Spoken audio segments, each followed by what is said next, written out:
নমস্কার দর্শক বন্ধুরা, মুনমুনের পৃথিবীতে সকলকে জানাই স্বাগত।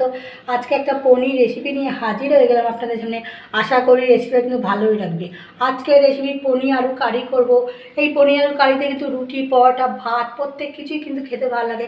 বন্ধুদের বলবো অবশ্যই কিন্তু এই রেসিপিটা বাড়িতে একবার ট্রাই করে দেখুন। ভালো লাগলে কিন্তু লাইক, কমেন্ট, শেয়ার করতে একদমই ভুলবেন না।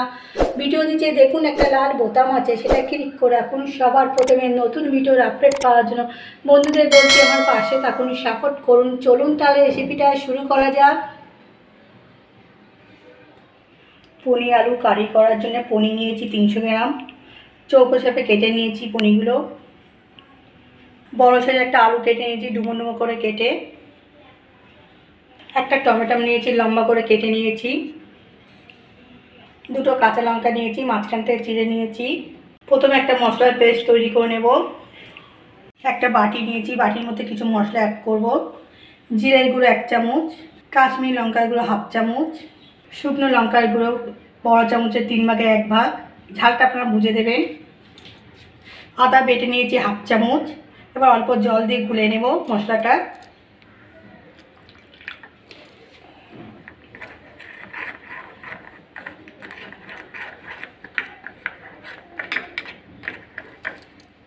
মশলাটা ভালো করে গুলে নিয়েছি। একটা মশলা বেটে নেব। এবার আবার একটা বাটি নিয়েছি, বাটির মধ্যে 1 চামচ পোস্ত নেব। 4-5টা কাজু বাদাম দেবো, দিয়ে বেটে নেব। পোস্ত আর কাজু বাদামটা বেটে নেব।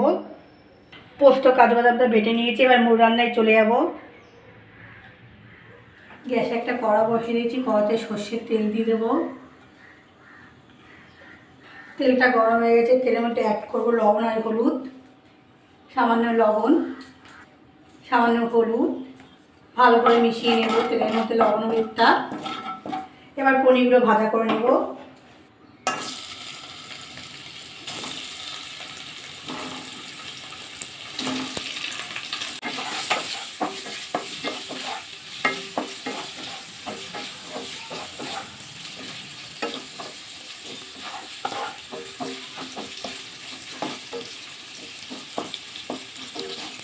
পনির নাড়াচাড়া করে পনিরটা ভাজা করে নিয়েছি। ঠিক এভাবে ভাজা করতে হবে। পনির কিন্তু একদম শক্ত হবে না, একদম নরম থাকবে। পনিরগুলো সব তুলে নেব।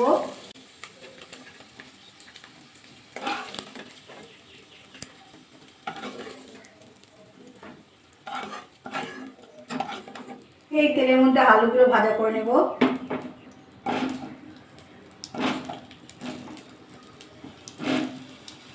আলুর মধ্যে অ্যাড করবো একটু লবণ আর হলুদ।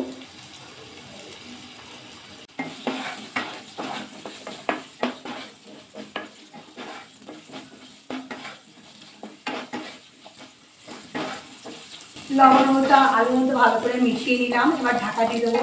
ঢাকা দিয়ে ভাজা করলে কী হবে, আলুটা প্রায় বয়েলও হয়ে যাবে, অনেকটা ভাজাও হয়ে যাবে। মাঝখানে একবার ঢাকাটা করে আলুটা একটু নাড়াচাড়া করে নিয়েছিলাম। আবার ঢাকাটা খুলে নেব। দেখুন আলুগুলো কিন্তু ভাজা হয়ে গেছে। এবার তুলে নেব।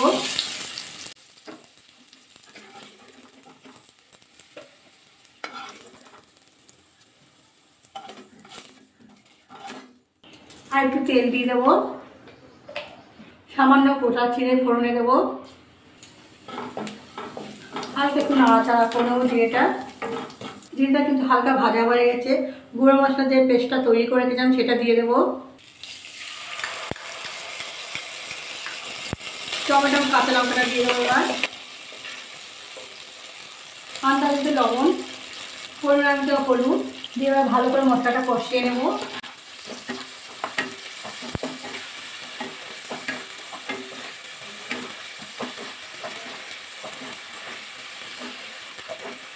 একটু নাড়াচাড়া করে নিলাম। এবার ঢাকা দিয়ে দেবো। এবার ঢাকাটা খুলে নেব। লবণ দিয়েছি তো, এবার দেখুন টমেটোটা কিন্তু ভালোভাবে গলে গেছে।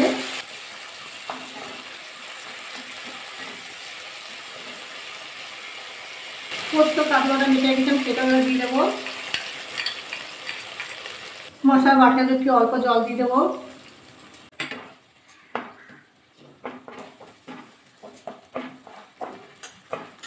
এবার মশলাটা ভালো করে কষিয়ে নেব আলু দিয়ে। আলুগুলো মশলা দিয়ে ঢাকা দিয়ে কষালে আলুটা কিন্তু তাড়াতাড়ি বয়েল হয়ে যাবে। একটু ঢাকা দিয়ে দেবো, ঢাকাটা খুলে নেব, আবার একটু নাড়াচাড়া করে নেব। এবার পনিরগুলো দিয়ে দেবো,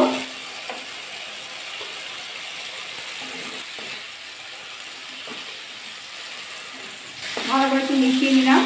এবার জল দিয়ে দেবো, জলটা কিন্তু আপনারা বুঝে দেবেন, যে যেমন ঝোল রাখবেন তেমন দেবেন।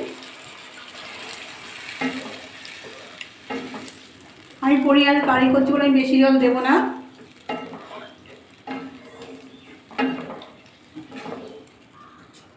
এবার ঢাকা দিয়ে দেবো, ঢাকাটা খুলে দেখবো।